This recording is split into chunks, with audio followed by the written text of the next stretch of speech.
നമസ്കാരം, എല്ലാവർക്കും my not ബുക്കിലേക്ക് സ്വാഗതം. ഇന്നത്തെ വീഡിയോയിൽ നമ്മൾ പഠിക്കാൻ പോകുന്നത് കേരളത്തിന്റെ മധ്യകാലമാണ്. കേരളം 8-ാം നൂറ്റാണ്ട് മുതൽ 18-ാം നൂറ്റാണ്ട് വരെയുള്ള കാലഘട്ടമാണ് മധ്യകാലം എന്നറിയപ്പെടുന്നത്. CE 8-ാം നൂറ്റാണ്ട് മുതൽ 18-ാം നൂറ്റാണ്ട് വരെയുള്ള കാലഘട്ടമാണ് കേരളത്തിന്റെ മധ്യകാലം. എന്താണ് ഈ CE എന്ന് പറഞ്ഞാൽ? നമ്മൾ സാധാരണ AD എന്ന് പറയുമല്ലോ, അന്നോ ഡൊമിനി എന്ന് പറയുമല്ലോ.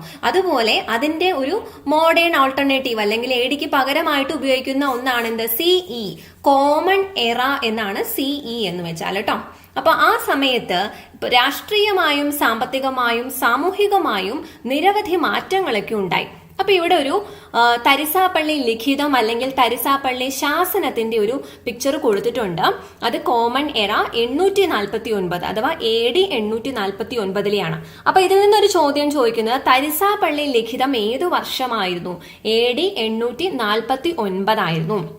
അപ്പൊ ഇവിടെ താഴെ കൊടുത്തിട്ടുണ്ട്, ഒരു മലയാളത്തിൽ എഴുതിയിട്ടുണ്ട്. അതിന് മുമ്പ് എഴുതിയിരിക്കുന്നത് വട്ടെഴുത്ത് ലിപിയിലാണ്. മലയാളം തന്നെ ലിപി വേറെയാണ് എഴുതിയിരിക്കുന്നത്.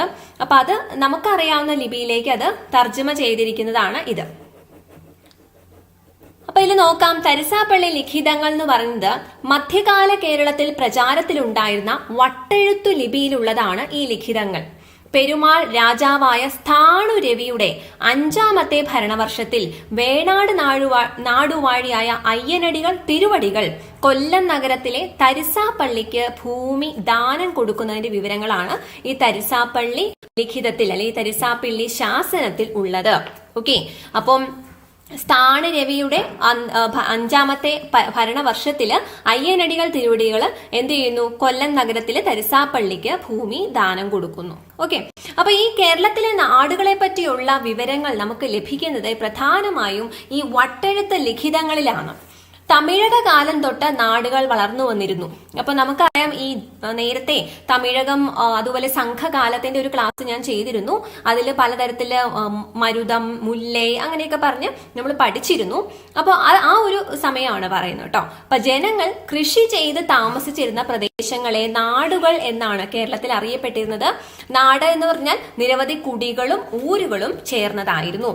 അപ്പൊ ആ ഒരു ഹൈറാർക്കി, ഈ ഒരു പട്ടിക നമുക്ക് നോക്കാം. എന്താണ് കുടി? അപ്പൊ കുടി എന്ന് പറയുന്നത് ചേർന്നാണ് ഊരുണ്ടാവുന്നത്. കുറെ ഊരുകൾ ചേർന്നാണ് നാടുണ്ടാവുന്നത്. കുടി എന്ന് വെച്ചാൽ കൃഷി ചെയ്യുന്ന തൊഴിൽ കൂട്ടങ്ങളുടെ കുടുംബങ്ങളായിരുന്നു കുടികൾ.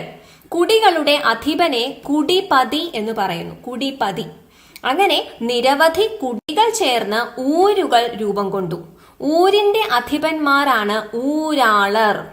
നിരവധി കുടികൾ ചേർന്ന ഊരുകൾ രൂപം കൊണ്ടു. ഊരിന്റെ അധിപന്മാരാണ് ഊരാളർ. നിരവധി ഊരുകൾ ചേർന്നാണ് പിന്നെ എന്തുണ്ടാവുന്നത്? നാടുകൾ ഉണ്ടാവുന്നത്. ഇനി നാടുകൾക്ക് മേൽ അധികാരമുള്ളവരെ എന്തു വിളിക്കും? നാടുവാഴികൾ എന്ന് വിളിക്കും. അല്ലെ, അത് നമ്മൾ കേട്ടിട്ടുണ്ട്. നാടുവാഴുന്നവരാണ് നാടുവാഴികൾ.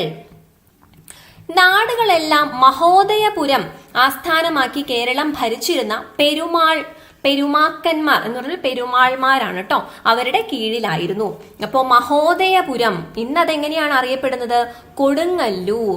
അപ്പൊ ഈ നാടുകളൊക്കെ മഹോദയപുരം ആസ്ഥാനമാക്കിയാണ് പെരുമാൾമാരാണ് അല്ലെങ്കിൽ പെരുമാക്കന്മാരാണ് ഇത് ഭരിച്ചിരുന്നത്. അപ്പൊ അത് വടക്ക് കോലത്ത് നാട് മുതൽ തെക്ക് വേണാട് വരെ 14 നാടുകൾ ഉണ്ടായിരുന്നു. അത് പെരുമാക്കന്മാരുടെ ഭരണത്തിന് കീഴിലായിരുന്നു. കേരളത്തില് ആദ്യമായിട്ടൊരു കേന്ദ്രീകൃത ഭരണം വേണം, അങ്ങനെ സ്ഥാപിതമായത്, ഒരു കേന്ദ്രീകൃത ഭരണം സ്ഥാപിതമായത് ഈ കാലത്താണ്. രാജശേഖരൻ മുതൽ രാമകുലശേഖരൻ വരെയുള്ള രാജാക്കന്മാരാണ് ഈ സമയത്ത് മഹോദയപുരം കേന്ദ്രമാക്കി ഭരിച്ചിരുന്നത്. ആദ്യത്തെ ആള് രാജശേഖരനും അവസാനത്തേത് രാമകുലശേഖരനും. അപ്പൊ ഇവിടെ മഹോദയപുരത്തെ പെരുമാക്കന്മാരുടെ ഓർഡർ കൊടുത്തിട്ടുണ്ട്. ആദ്യം രാജശേഖരൻ. ആദ്യം പറഞ്ഞ സ്ഥാണുരവി, അദ്ദേഹം 2ാമത്തെ പെരുമാളായിരുന്നു. സ്ഥാണുരവി. കോതരവി, കോത കേരള കേസരി, ഇന്ദുകോത, ഭാസ്കര രവി, രവികോത, ആദിത്യൻ കോത, രാമകുലശേഖരൻ എന്നിങ്ങനെയാണ് ഇവരുടെ പേര് വന്നിരിക്കുന്നത്. ഈ പെരുമാക്കന്മാർക്ക് ചില പ്രതിനിധികൾ ഉണ്ടായിരുന്നു. അവരുടെ പേരാണ് കോയിലധികാരികൾ. കോയിലിന്റെ അധികാരികൾ, കോയിലധികാരികൾ. പിന്നെ അവിടെ ഒരു ബ്രാഹ്മണ സമിതി ഉണ്ടായിരുന്നു പെരുമാളിനെ ഭരണകാര്യത്തിൽ സഹായിക്കാനായിട്ട്. അപ്പൊ അതിന്റെ പേര് നോക്കുക, ബ്രാഹ്മണ സമിതി, പെരുമാളിനെ ഭരണകാര്യത്തിൽ സഹായിക്കാനുള്ള ബ്രാഹ്മണ സമിതിയാണ് എന്ത്, 4 തളി എന്ന് പറയുന്നത്. 4 തളി. അപ്പൊ ഈ ഒരു പേരൊന്ന് നോട്ട് ചെയ്യുക, 4 തളി. ഇനി പെരുമാളിനുണ്ടായിരുന്ന സൈനിക കൂട്ടം, അതിന്റെ പേരാണ് 1000. 1000 എന്ന് പറയുന്ന ഒരു സൈനിക കൂട്ടം പെരുമാളിനുണ്ടായിരുന്നു. അങ്ങനെ പെരുമാൾ ഭരണകാലത്തുള്ള പ്രത്യേകതകളാണ് ഈ പറഞ്ഞത്. നാടുകൾ, നഗരങ്ങൾ, ബ്രാഹ്മണ ഗ്രാമങ്ങൾ, ക്ഷേത്രങ്ങൾ എന്നിവിടങ്ങളിൽ നിന്ന് പെരുമാൾ നികുതി ഈടാക്കിയിരുന്നു. ഇനി ഇവിടെ മധ്യകാല കേരളത്തിലെ നാടുകളൊക്കെ ഇവിടെ കാണിച്ചിട്ടുണ്ട്. കോലത്ത് മുതൽ ഇവിടെ വേണാട് ഏറ്റവും തെക്കും, അതുപോലെ തന്നെ ഏറ്റവും വടക്ക് ഏതാണ് കാണുന്നത്, കോലത്ത് നാടാണ്. ഇവിടെ കൊടുങ്ങല്ലൂർ അറിയപ്പെടുന്നത് നോക്കൂ, മുയിരിക്കോട് അല്ലെങ്കിൽ മഹോദയപുരം. അപ്പൊ അങ്ങനെ കുറെ അന്നത്തെ നാടിന്റെ പേരാണ് കൊടുത്തിരിക്കുന്ന 14 നാടുകൾ അല്ലെ. അപ്പൊ ഇനി സ്വരൂപങ്ങളാണ് ഇനി പഠിക്കാനുള്ളത്. മറ്റൊരു പ്രധാനപ്പെട്ട കാര്യമാണ് സ്വരൂപങ്ങൾ. അതായത് ഈ ഒരു കോമൺ എറ അല്ലെങ്കിൽ CE 12ാം നൂറ്റാണ്ടോടെ പെരുമാക്കന്മാരുടെ കേന്ദ്രീകൃത ഭരണമൊക്കെ അവസാനിച്ചു. 12ാം നൂറ്റാണ്ടോടെ അവരുടെ കേന്ദ്രീകൃത ഭരണം അവസാനിച്ചു. അതോടുകൂടി ഈ നാടുകൾ എന്ന് പറഞ്ഞതൊക്കെ സ്വതന്ത്ര ഭരണ പ്രദേശങ്ങളായി. നാടുകളിൽ വളർന്നു വന്ന അധികാര സ്ഥാനങ്ങൾ നാടുവാഴി സ്വരൂപങ്ങൾ എന്നറിയപ്പെട്ടു. അപ്പൊ 12ാം നൂറ്റാണ്ടോടെ നാടുവാഴി സ്വരൂപങ്ങൾ. ഇനി ഏതൊക്കെയാണ് പ്രധാനപ്പെട്ട നാടുവാഴി സ്വരൂപങ്ങൾ എന്ന് നമുക്ക് നോക്കാം. ഏതൊക്കെയാണ്? ഒന്ന് കോലസ്വരൂപം, അതുപോലെ നെടിയിരിപ്പ് സ്വരൂപം, പെരുമ്പടപ്പ് സ്വരൂപം, തൃപ്പാപ്പൂര് സ്വരൂപം. അപ്പൊ ഇത് നോക്കേണ്ടത് ഇതാണ്. കോലസ്വരൂപം ആ പേരിൽ നിന്ന് തന്നെ കിട്ടും. അത് ഏത് നാടാണ്? കോലത്ത് നാട്. അതാണ് പിന്നീട് എന്തായി മാറിയത്? കോലസ്വരൂപമായത്. നെടിയിരിപ്പ് സ്വരൂപം എന്ന് പറയുന്നതോ ഏറനാടാണ്. ഏറനാട് കുറച്ചു മുമ്പ് കാണിച്ച മാപ്പിൽ ഉണ്ടായിരുന്നു. പെരുമ്പടപ്പ് സ്വരൂപം, ഇത് പലതവണ ചോദ്യം വന്നിട്ടുണ്ട് കേട്ടോ. ഈ പെരുമ്പടപ്പ് സ്വരൂപം എന്ന് പറഞ്ഞാൽ ശരിക്കും ഏതിന്റെ പേരാണ്? കൊച്ചി അല്ലെ. പെരുമ്പടപ്പ് സ്വരൂപം. തൃപ്പാപ്പൂര് സ്വരൂപം, ഏതാണ് തൃപ്പാപ്പൂര് സ്വരൂപം? വേണാട്. ഓക്കെ. ഇനി ഈ സ്വരൂപങ്ങൾ എന്ന് പറയുന്നത് മരുമക്കത്തായം സ്വയംഭരണാവകാശമുള്ള തറവാടുകളായിരുന്നു. സ്വരൂപങ്ങൾക്ക് അത് കൂടാതെ സൈനിക കൂട്ടങ്ങളൊക്കെ ഉണ്ടായിരുന്നു. അപ്പോൾ ഈ നാടുവാഴി സ്വരൂപങ്ങൾ എന്തു ചെയ്തു എന്ന് വെച്ചാൽ ആ സമയത്ത് ഇവർക്ക് ഓരോരുത്തർക്കും അധികാരം വർദ്ധിപ്പിക്കണം എന്ന് പറഞ്ഞ് അവർ പരസ്പരം കലഹിക്കുകയും പൊതുശത്രുവിനെതിരെ സഹകരിക്കുകയും ചെയ്തു. അങ്ങനെ 15ാം നൂറ്റാണ്ടിന്റെ അവസാനത്തോടെ കേരള തീരത്ത് കച്ചവടത്തിനായി എത്തിയ പോർച്ചുഗീസുകാരും ഡച്ചുകാരും ഇവരുടെ മത്സരങ്ങളിൽ തങ്ങളുടെ കച്ചവട താല്പര്യങ്ങൾക്കനുസരിച്ച് ഇടപെട്ടിരുന്നു. അതായത് അവർക്ക് ആരെയാണോ ആവശ്യം അവരുടെ സൈഡ് പിടിച്ച് ഈ പോർച്ചുഗീസുകാരും ഡച്ചുകാരും ഒക്കെ നിന്നിരുന്നു. അങ്ങനെ 18ാം നൂറ്റാണ്ട് വരെ നാടുവാഴി സ്വരൂപങ്ങൾ വലിയ മാറ്റമില്ലാതെ നിലനിന്നു. പക്ഷേ 18ാം നൂറ്റാണ്ടിന്റെ 2ാം പകുതിയിൽ മൈസൂർ സുൽത്താൻമാരായ ഹൈദരാലിയും ടിപ്പു സുൽത്താനും, നമുക്കറിയാം ഹൈദരാലിയുടെ മകനാണ് ആര്? ടിപ്പു സുൽത്താൻ എന്ന് പറയുന്നത് അല്ലെ. അപ്പൊ 18ാം നൂറ്റാണ്ടിന്റെ 2ാം പകുതിയിൽ മൈസൂർ സുൽത്താൻമാരായ ഹൈദരാലിയും ടിപ്പുവും കേരളത്തിലേക്ക് നയിച്ച പടയോട്ടങ്ങൾ വടക്കൻ കേരളത്തിലെ നാടുവാഴികളിൽ പരിഭ്രാന്തി പരത്തുകയും അങ്ങനെ ഈ അവസാനം ഈ നെടിയിരിപ്പും അതുപോലെ കോലസ്വരൂപവും മറ്റു ചെറു സ്വരൂപങ്ങളൊക്കെ ഈ മൈസൂർ സുൽത്താൻമാരുടെ അധീനതയിലായി. അങ്ങനെ പല നാടുവാഴികളും ഇവരെ പേടിച്ച് വേണാട്ടിലേക്ക് പലായനമൊക്കെ ചെയ്തു. ഓക്കെ. പക്ഷേ ഈ പെരുമ്പടപ്പ് സ്വരൂപവും പിന്നീട് അവരുടെ പരമാധികാരം അംഗീകരിച്ചു. പക്ഷേ തിരുവിതാംകൂർ മാത്രമാണ് ചെറുത്തു നിന്നത്. അപ്പോൾ ഇവിടെ കുറച്ചു കാര്യങ്ങൾ ഇവിടെ പറഞ്ഞിട്ടുണ്ട്. അതായത് മാർത്താണ്ഡവർമ്മയെ പറ്റി പറഞ്ഞിട്ടുണ്ട്.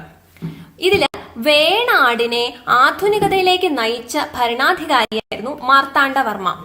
വേണാടിനെ തിരുവിതാംകൂർ എന്ന ആധുനിക രാജ്യമാക്കി മാറ്റിയത് മാർത്താണ്ഡവർമ്മയാണ്. ഭരണരംഗം നവീകരിച്ചും സൈന്യത്തെ ശക്തമാക്കിയും 18ാം നൂറ്റാണ്ടിൽ മാർത്താണ്ഡവർമ്മയുടെ ഭരണത്തിൻ കീഴിൽ ശക്തമായ നാട്ടുരാജ്യമായി തിരുവിതാംകൂർ വളർന്നു എന്നാണ് പറയുന്നത്. അപ്പോൾ വേണാടിനെ തിരുവിതാംകൂർ ആക്കി മാറ്റിയത് ആരാണ്? മാർത്താണ്ഡവർമ്മയാണ്. ഓക്കെ. ഇനി അടുത്തത് മൈസൂർ സുൽത്താൻമാരെ പറ്റി പറഞ്ഞിരിക്കുന്നത് ഇവിടെ കേരളത്തിലേക്ക് പട നയിച്ച മൈസൂർ ഭരണാധികാരികൾ ആരൊക്കെയായിരുന്നു? ഹൈദരാലിയും പുത്രൻ ടിപ്പു സുൽത്താനും. 1766 മുതൽ 1792 വരെയായിരുന്നു ഇവരുടെ ഭരണം മലബാറിൽ ഉണ്ടായിരുന്നത്. ഇനി അടുത്ത് നമ്മൾ അതിന്റെ തന്നെ കണ്ടിന്യൂവേഷൻ ആണ്. തിരുവിതാംകൂർ, കൊച്ചി, മലബാർ എന്നീ 3 മേഖലകളായിട്ടാണ് കേരളം അക്കാലത്ത് ഉണ്ടായിരുന്നത്. ഏതൊക്കെയാണ്? തിരുവിതാംകൂർ, കൊച്ചി, മലബാർ. ഇനി 18ാം നൂറ്റാണ്ടിന്റെ അവസാനമായതോടെ ബ്രിട്ടീഷ് ഈസ്റ്റ് ഇന്ത്യ കമ്പനി ടിപ്പുവിനെ പരാജയപ്പെടുത്തി.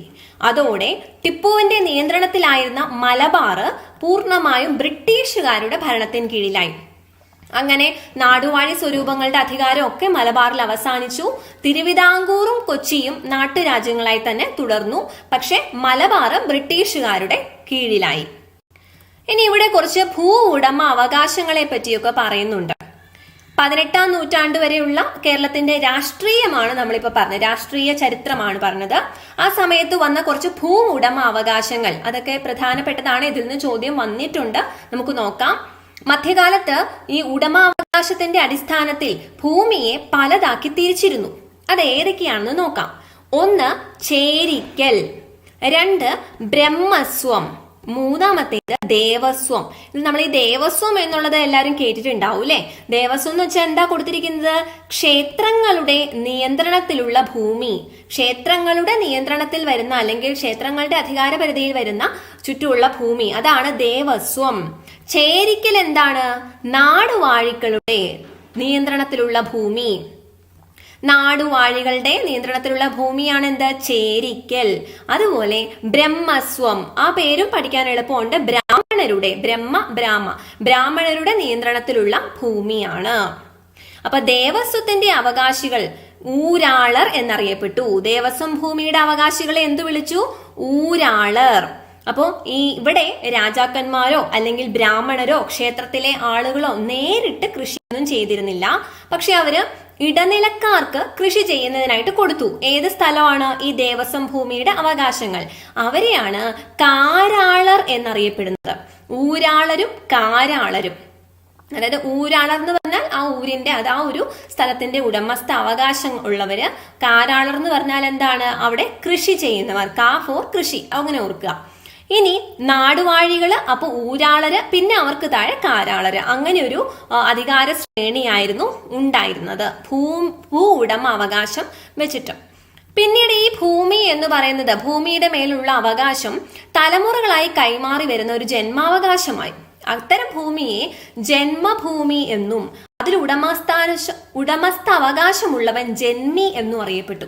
അപ്പൊ നമ്മൾ ജന്മി, കുടിയാൻ എന്നൊക്കെ പറയുന്നതാണ് അല്ലെ, നമ്മൾ കേട്ടിട്ടുണ്ട്. പക്ഷെ ജന്മി എന്നുള്ളതിന്റെ അർത്ഥം ശരിക്കും വരുന്നത് എന്തുകൊണ്ടാണ്? ഭൂമിയുടെ പേരുള്ള അവകാശം തലമുറകളിലൂടെ കൈമാറി വരുന്ന ജന്മാവകാശമാവുകയും ഇത്തരം ഭൂമിയെ ജന്മഭൂമി എന്നും അതിൽ ഉടമസ്ഥ അവകാശമുള്ളവർ ജന്മി എന്നും അറിയപ്പെട്ടു. ഇനി അവിടെ ഒരു സമ്പ്രദായം ഉണ്ടായതാണ് വെറും പാട്ടം. എന്താണ് പേര്? വെറും പാട്ടം എന്ന സമ്പ്രദായം ഇക്കാലത്ത് പരക്കെ പ്രചാരം നേടിയിരുന്നു. എന്താണ് ഈ വെറും പാട്ടം എന്ന് പറഞ്ഞാൽ? അതായത് ഉൽപാദനത്തിന്റെ ഒരു നിശ്ചിത പങ്ക് ജന്മിക്ക് പാട്ടമായി നൽകാം എന്ന പേരിൽ, അതായത് വെറുതെ കൊടുക്കുവാണ് പാട്ടം അല്ലെ. അപ്പൊ അങ്ങനെ വെറും പാട്ടം എന്ന് വെച്ചാൽ അങ്ങനെയാണ്, ഉൽപാദനത്തിന്റെ ഒരു നിശ്ചിത പങ്ക് ജന്മിക്ക് പാട്ടമായി നൽകാം എന്ന വ്യവസ്ഥയിൽ ജന്മിമാർ കുടിയാന്മാർക്ക് നൽകിയ ഭൂമിയാണ് എന്ത്? വെറും പാട്ടഭൂമി എന്ന് പറയുന്നത്, വെറും പാട്ടം ഭൂമി. പിന്നീട് ഇവിടെ പണയം പാട്ട വ്യവസ്ഥകളൊക്കെ ഉണ്ടായിരുന്നു. അതിന്റെയൊക്കെ പേരുകളൊന്ന് നോട്ട് ചെയ്യാം. കാരണം ഈ ഒരു മധ്യകാല കേരളമൊക്കെ ഉണ്ടല്ലോ, ഇപ്പൊ നമുക്ക് LDC എക്സാമിനൊന്നും മാത്രമല്ല, VOയ്ക്കും മാത്രമല്ല, KAS-ന് വളരെ പ്രധാനപ്പെട്ടതാണ്. നമ്മൾ കണ്ടതാണ് KAS-ന്റെ സിലബസ് അല്ലെ.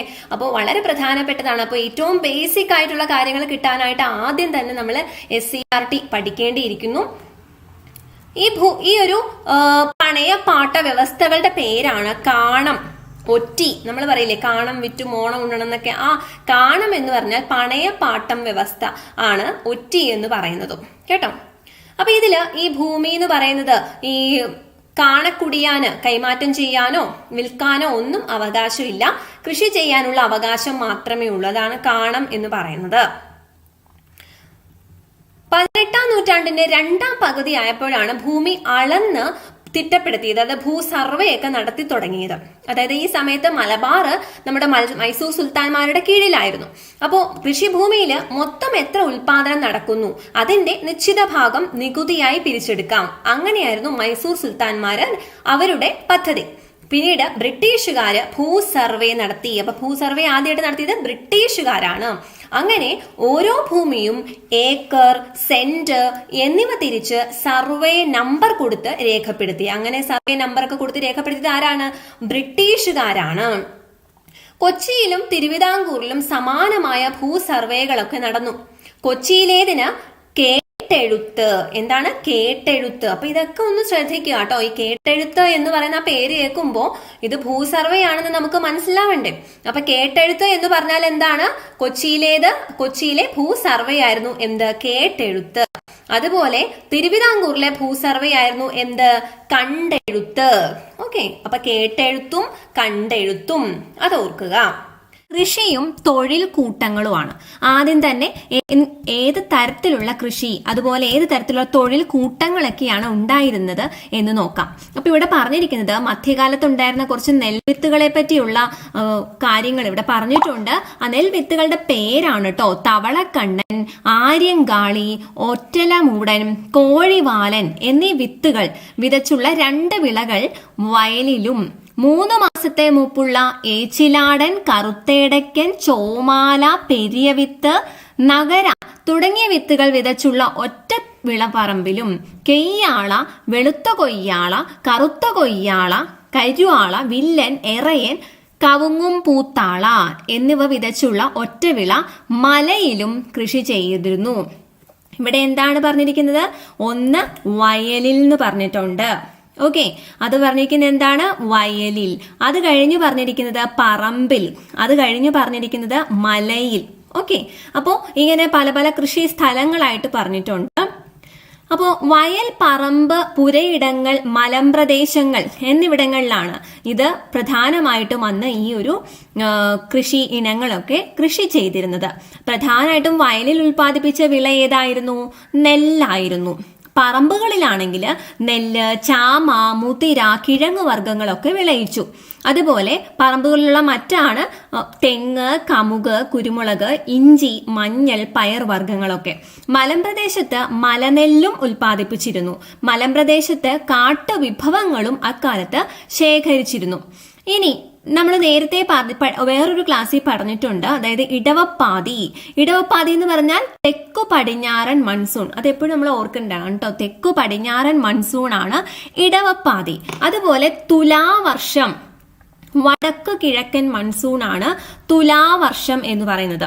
ഓക്കെ, അപ്പൊ തെക്കു പടിഞ്ഞാറൻ മൺസൂൺ എന്താണ്? ഇടവപ്പാതി.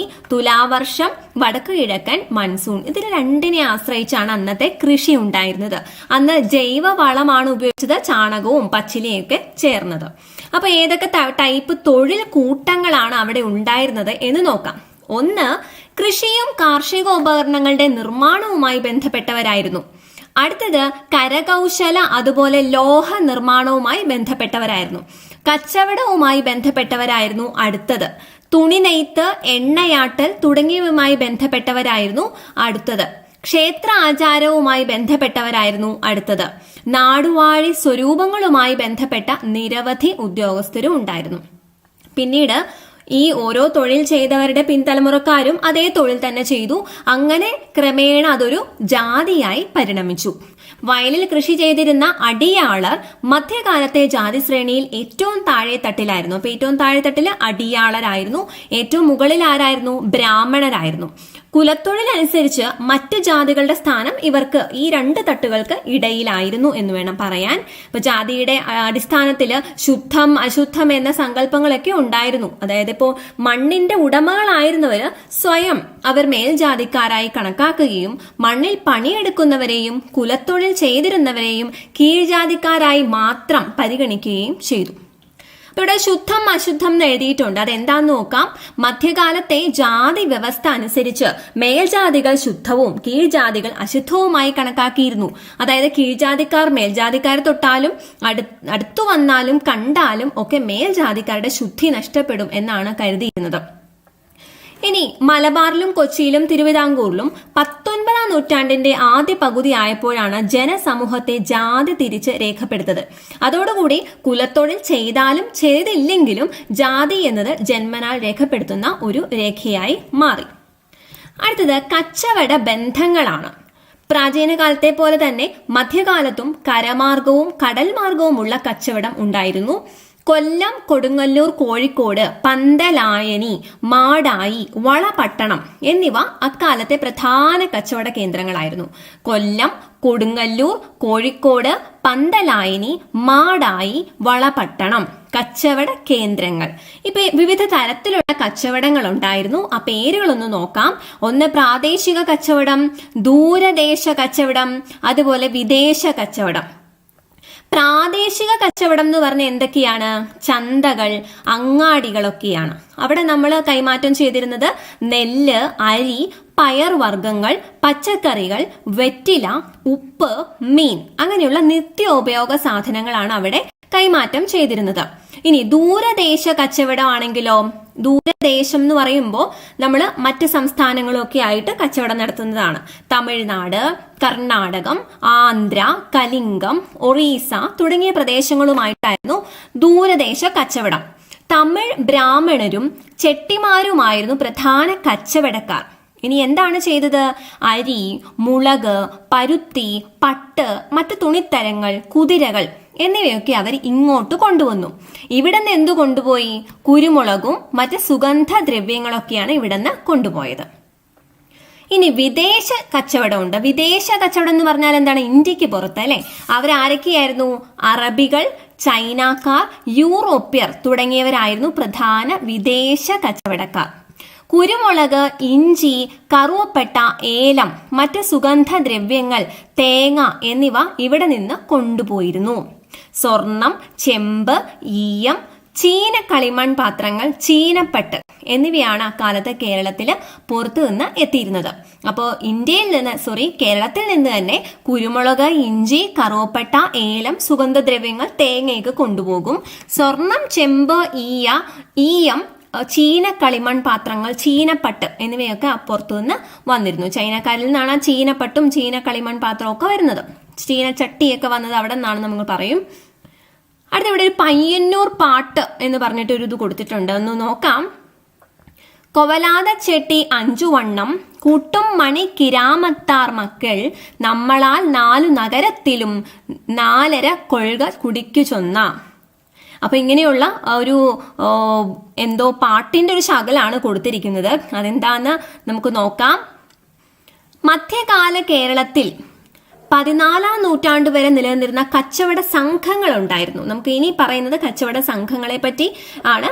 ഏതൊക്കെയാണ്? ഒന്ന് 5 വണ്ണം, അടുത്തത് മണിഗ്രാമം. 5 വണ്ണം, അടുത്തത് മണിഗ്രാമം. കരമാർഗവും കടൽ മാർഗവുമുള്ള കച്ചവടങ്ങളിൽ ഈ സംഘങ്ങൾ സജീവമായിരുന്നു. 15ാം നൂറ്റാണ്ടിന്റെ അവസാനമായപ്പോൾ പോർച്ചുഗീസുകാർ മലബാർ തീരത്തെത്തി, നമുക്കറിയാം. അപ്പോൾ അതുവരെ അറബികളും ചൈനക്കാരുമായിരുന്നു പ്രധാന കച്ചവടക്കാർ. അപ്പോൾ നമ്മുടെ കേരളവുമായി കണക്ഷൻ വന്ന ആദ്യത്തെ വിദേശി ആരാന്ന് ചോദിച്ചാൽ അത് അറബികളാണ്. പക്ഷെ ആദ്യത്തെ യൂറോപ്യന്മാരിൽ ആരാണ് ആദ്യം എന്ന് ചോദിച്ചാൽ ആരാണ്? പോർച്ചുഗീസുകാരാണ്. അപ്പൊ യൂറോപ്യന്മാർ വന്നതോടുകൂടി അറബ്, ചൈനീസ് ആ കച്ചവടങ്ങൾക്കൊക്കെ കോട്ടം തട്ടി. അങ്ങനെ യൂറോപ്പിന് തന്നെ കച്ചവടത്തിന്റെ കുത്തക നേടി. അങ്ങനെ കേരളത്തിലെ വിഭവ സമ്പത്തിനുമേൽ യൂറോപ്യൻ രാജ്യങ്ങൾ ആധിപത്യം സ്ഥാപിച്ചു. ഇപ്പൊ ഒരു പ്രധാനപ്പെട്ട ഒരു ബോക്സിൽ കൊടുത്തിരിക്കുന്നതാണ് തുഫത്തുൽ മുജാഹിദീൻ. അതായത് മധ്യകാല കേരളത്തിന്റെ രാഷ്ട്രീയ, സാമൂഹ്യ, സാമ്പത്തിക ചരിത്രം അത് പ്രതിപാദിക്കുന്ന കൃതിയാണ് ഏത്? തുഫത്തുൽ മുജാഹിദീൻ എന്ന് പറയുന്നത്. തുഫത്തുൽ മുജാഹിദീൻ അത് എഴുതിയത് ആരാണ്? ഷെയ്ഖ് സൈനുദ്ദീൻ മഖ്ദൂം. 16ാം നൂറ്റാണ്ടിലാണ് ഇത് എഴുതിയത്.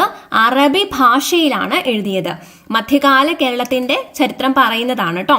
അപ്പോൾ പോർച്ചുഗീസുകാരുടെ അധിനിവേശവും അതുപോലെ അവർ നടത്തിയ അതിക്രമണങ്ങളും ചെറുത്തുനിൽപ്പുകളും ഒക്കെ ഈ കൃതി ചർച്ച ചെയ്യപ്പെടുന്നു.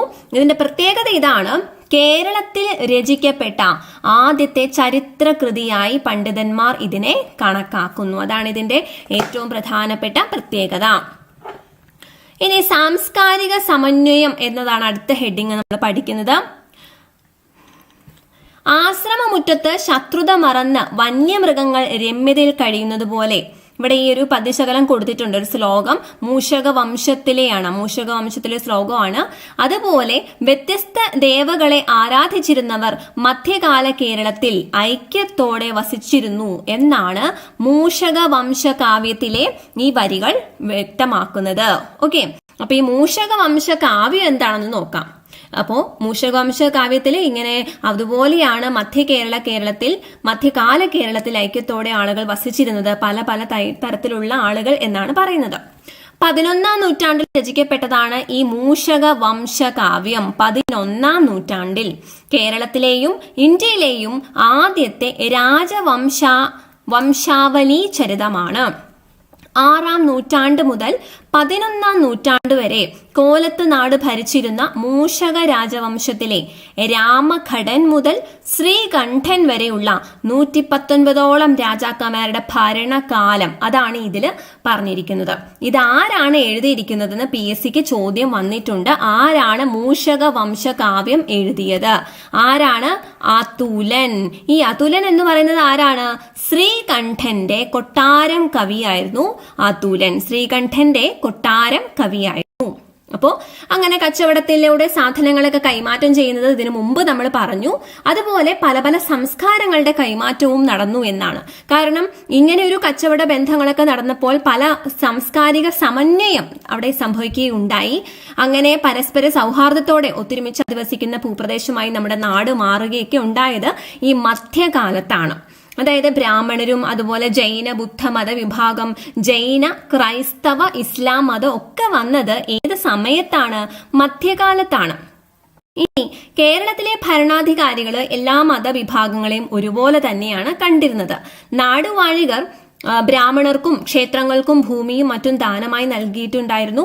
അതുപോലെ ജൈന, ജൂത, ക്രൈസ്തവ, ഇസ്ലാം മതവിഭാഗത്തിൽപ്പെട്ടവർക്കും നാടുവാഴികൾ പലതരത്തിലുള്ള അവകാശങ്ങളൊക്കെ നൽകിയിരുന്നു. അപ്പൊ അത് എന്തൊക്കെയാണെന്ന് നോക്കാം.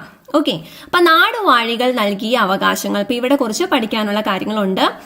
തെക്കൻ തിരുവിതാംകൂറിലെ ആയി രാജാക്കന്മാരില് പ്രധാനിയായിരുന്നു ആര്? വിക്രമാദിത്യ വരഗുണൻ.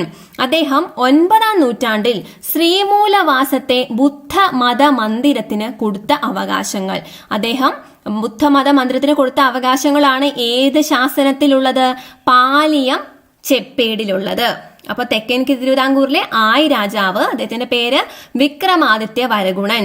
അപ്പോ വിക്രമാദിത്യ വരഗുണന്റെ സമയത്താണ് ഏത്? പാലിയം ചെപ്പേട്. അതെന്തിനാണ്? ശ്രീമൂലവാസത്തെ ബുദ്ധമത മന്ദിരത്തിന് കൊടുത്ത അവകാശങ്ങളാണ്. ഇനി കോമൺ എയർ, അതാണ് CE എന്ന് പറയുന്നത്, ഏടിക്ക് പകരം പറയുന്നതാണ്. 9, 10, 11 നൂറ്റാണ്ടുകളിൽ താഴേക്കാവു, കിണാലൂർ, ആലത്തൂർ, തിരുമണ്ണൂർ, ഈ പേരുകളൊന്നും കേട്ട് ആരും അറിയേണ്ട, ജസ്റ്റ് ഒന്ന് വായിച്ചു വിടുക. ചിതറാൽ എന്നിവിടങ്ങളിൽ ജൈനമത മന്ദിരങ്ങൾക്ക് ചെയ്ത ദാനങ്ങൾ അത് ഏത് ശാസനമാണെന്ന് ഓർത്തിരിക്കുക. അപ്പൊ ബുദ്ധമത മന്ദിരത്തിന് കൊടുത്തത് പാലിയം ചെപ്പേട്, ജൈനമത മന്ദിരങ്ങൾക്ക് അനുമതി കൊടുത്തത് എന്താണ്? ആ ദാനം കൊടുത്തത് തിരുമണ്ണൂർ ശാസനത്തിലാണ് പറയുന്നത്. തിരുമണ്ണൂർ ശാസനം. ഇവിടെ ഒരു മുസ്ലിം പള്ളിയുടെ പിക്ചർ കൊടുത്തിട്ടുണ്ട്, മുച്ചുന്തി മുസ്ലിം പള്ളി. ഇനി അടുത്തത് പറയുന്നത് വേണാട് നാടുവാഴി അയ്യനടികൾ. CE 9ാം നൂറ്റാണ്ടിൽ മണിഗ്രാമം, നമ്മൾ ആദ്യം പറഞ്ഞിരുന്നു അല്ലെ, മണിഗ്രാമം കച്ചവട സംഘത്തിൽപ്പെട്ട മാർ സപ്പീർ ഈശോ എന്ന ക്രൈസ്തവ കച്ചവടക്കാരന് കൊല്ലം നഗരത്തിൽ കച്ചവടം ചെയ്യാനും തരിസാപ്പള്ളി പണിയാനും നൽകിയ അവകാശമാണ് എന്ത്? തരിസാപ്പള്ളി ശാസനം. അപ്പോ ആരാണ് തരിസാപ്പള്ളി ശാസനം? വേണാട് നാടുവാഴി അയ്യനടികൾ. ഓക്കെ, അത് ആർ സപ്പീർ ഈശോ എന്ന ക്രൈസ്തവ കച്ചവടക്കാരന് അങ്ങനെ കൊല്ലം നഗരത്തിൽ കച്ചവടം ചെയ്യാൻ കൊടുത്ത അവകാശം, അതാ പറയുന്ന ശാസനമാണ് തരിസാപ്പള്ളി ശാസനം. ഇനി അഞ്ചുവണ്ണം കച്ചവട സംഘത്തിൽപ്പെട്ട ജോസഫ് റബ്ബാൻ. ആരാണ്? ജോസഫ് റബ്ബാൻ എന്ന് പറയുന്ന അഞ്ചുവണ്ണം കച്ചവട സംഘമായിരുന്നു. നമ്മൾ അഞ്ചുവണ്ണം ഉണ്ട്, ആദ്യം നമ്മൾ എന്താ പറഞ്ഞത്? മണിഗ്രാമം, 2 ഉണ്ട്. ഈ 5 കച്ചവട സംഘത്തിൽപ്പെട്ട ജോസഫ് റബ്ബാൻ എന്ന ജൂത വ്യാപാരിക്ക്, ആദ്യം പറഞ്ഞത് ക്രൈസ്തവനായിരുന്നു, ഇത് ജൂത വ്യാപാരിക്ക് കൊടുങ്ങല്ലൂർ നഗരത്തിൽ കച്ചവടം ചെയ്യാൻ പെരുമാൾ രാജാവായ ഭാസ്കര രവി 10ാം നൂറ്റാണ്ടിൽ നൽകിയ അവകാശമാണ് ഏത്? ജൂതശാസനം. ആ പേരിൽ നിന്ന് തന്നെ നമുക്ക് ജൂതന് കൊടുത്ത ദാനം അല്ലെങ്കിൽ അവിടെ കച്ചവടം ചെയ്യാൻ കൊടുത്ത അവകാശം എന്നൊക്കെ നമുക്ക് മനസ്സിലാക്കാം. അത് ആരാണ്? രാജാവാരായിരുന്നു? പെരുമാൾ ഭാസ്കര രവി. ഇനി സി 13-ാം നൂറ്റാണ്ടിൽ നെടിയിരിപ്പ് സ്വരൂപത്തിലെ സാമൂതിരി രാജാവ് മുച്ചുന്തി മുസ്ലിം പള്ളിക്ക് കൂൻമംഗലത്ത് പുളിക്കൽ ഭൂമികൾ ചാർത്തി നൽകിയത് മുച്ചുന്തിപ്പള്ളി ശാസനം. അപ്പൊ അങ്ങനെ ഇതിൽ കൊടുത്തിരിക്കുന്ന ശാസനങ്ങളെ നോക്കുക. കാരണം ഒരുപാട് ശാസനങ്ങൾ നമുക്ക് പഠിക്കാനുണ്ട്. പക്ഷെ എല്ലാം നോക്കിയില്ലെങ്കിലും ഈ SCERT കൊടുത്തിരിക്കുന്നത് പഠിക്കുക. ഇനി ഈ ഒരു സി 10-11 നൂറ്റാണ്ടുകളിൽ കേരളം സന്ദർശിച്ചവരായിരുന്നു അൽബുറൂനിയും അതുപോലെ 15-ാം നൂറ്റാണ്ടിലെത്തിയ അബ്ദുൾ റസാഖും. അവര് കൊടുത്തിരിക്കുന്ന കുറച്ച് കാര്യങ്ങൾ ഇവിടെയുണ്ട്. മലബാറിൽ വിവിധ ആചാരങ്ങളും വിശ്വാസങ്ങളും വെച്ചു പുലർത്തുന്ന ജനങ്ങൾ ഇടകലർന്ന് ജീവിക്കുന്നുണ്ടെങ്കിലും അവർക്കിടയിൽ അവരുടെ മതവിശ്വാസത്തിന്റെ പേരിൽ യാതൊരു കലഹവും ഉണ്ടാകാറില്ല. അൽബറൂനിയാണ് ഇങ്ങനെ പറഞ്ഞത്. വേണമെങ്കിൽ ഇങ്ങനെ ചോദിക്കാവുന്നതാണ്, ഏത് സഞ്ചാരിയാണ് ഇങ്ങനെ പറഞ്ഞത് എന്നൊക്കെ ചോദിക്കാം. അടുത്തത്, മുസ്ലിങ്ങൾ സാമൂതിരിയുടെ സമ്മതത്തോടെ വലിയ പള്ളികൾ കോഴിക്കോട്ട് പണിയിച്ചിട്ടുണ്ട്. അവയിൽ ബാങ്കും നമസ്കാരവും കൃത്യമായി നടക്കുന്നു. പള്ളികളിൽ ഖാസിമാരെ നിയമിച്ചു കൊടുത്തിട്ടുള്ളത് സാമൂതിരിയാണ്. അബ്ദുൾ റസാഖാണ് അത് പറഞ്ഞത്.